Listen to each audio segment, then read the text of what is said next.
Boxing update mga tol, Teofimo Lopez at Devin Haney nakatakdang maglaban sa darating na August 16 sa Saudi Arabia. Ayon sa mga ulat, magaganap ang laban sa isang catchweight na 145 pounds. Sa ngayon may kartada si Teofimo Lopez na 22 wins, 13 KOs, may isang talo. Samantala si Devin Haney may kartadang 32 wins, 15 KOs, wala pang talo. Inaasahan na ipapalabas ang laban sa DAZN pay-per-view. Ayon ito sa ulat ng BoxingScene.com. Ang laban na ito ay bakbakan ng dalawang champion sa dalawang dibisyon. Pareho silang nagtala ng panalo noong May 2 kung saan naging undercard ang dalawa kay Ryan Garcia. Nagtala si Devin Haney ng pinakaboring na laban. Kahit siyang nagwagi kontra Ramirez, hindi naman natuwa ang boxing fans. Tanging si Lopez lang ang nagpakita ng magandang performance sa event na yon. Dahil si Ryan Garcia at Devin Haney ay napasama sa history. History ng kakaunting suntok na tumama sa buong 12 rounds. Sa isang panayam kamakailan sa BoxingScene.com, sinabi ni Bill Haney na mas magandang laban kay Teofimo Lopez kumpara kay Jaron Boots Ennis na Unified Welterweight Champion. Sinabi ni Bill Haney na tatay ni Devin Haney, "Teofimo Lopez, akala ko ba hinahanap mo ang malaking laban? Yan naman ang reklamo mo sa buong karir mo, na hindi ka nabibigyan ng pagkakataon.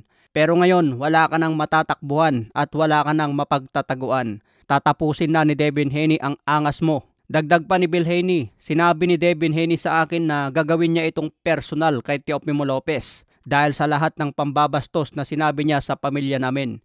Gusto niyang ipamuka kay Lopez sa bawat round na dapat niyang bawiin ang lahat ng iyon, bawat salita na pambabastos sa amin. Alam ni Teofimo Lopez na magiging parusa ang laban kay Devin Haney. Wala nang matitirang Teofimo Lopez pagkatapos nito. Magandang bakbakan na ito mga tol. Ngayon pa lang, sino sa tingin nyo ang mananalo, Lopez at Devin Haney? Samantala Tang Davis may nakatakdang laban din sa darating na August 16. Sumabay pa talaga ang laban. Dedepensahan niya ulit ang kanyang WBA lightweight belt kontra Lamont Roach. Rematch ito mga tol sa Las Vegas. Kontrobersyal ang laban nila noon dahil natapos sa tabla. Hindi rin binilangan si Tang Davis matapos ang kusang pagluhod sa lona. Kaya magandang pagkakataon ito ni Lamont Roach para ipakita na siya ang karapat-dapat na panalo.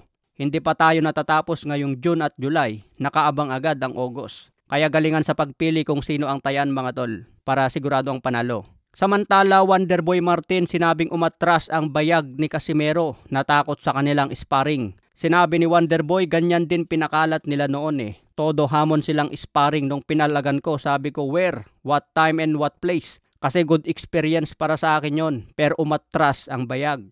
Then pinalabas nila na takot ako. Aba mga tol, bakit nga ba hindi pumalag si Casimero sa kanilang sparring? Natakot nga ba talaga si Cuadro Alas? Ang habol daw ni Martin ay isang magandang experience. Sa tingin ko mga tol, dati pwede pa sana ang kanilang sparring. Pero sa ngayon, malabo na yan. Napalaban na si Wonderboy Martin sa Amerika. Marami na siyang makukuhang sparring partner doon. Malaking experience na ang makukuha sa pag-training niya sa Amerika. Kung sasabihin naman na maglalaban na lang sila sa Pilipinas para makita na kung sino ang mas matibay sa kanilang dalawa. Sa tingin ko din, mahirap din ikasayan dahil nandyan si Sean Gibbons. Hindi yan basta ipalaban kay Cuadro Alas dahil nakaabang na si Wonderboy para sa world title fight. Kasi mas importante sa kampo ni Wonderboy na makakuha ngayon ng isang titulo.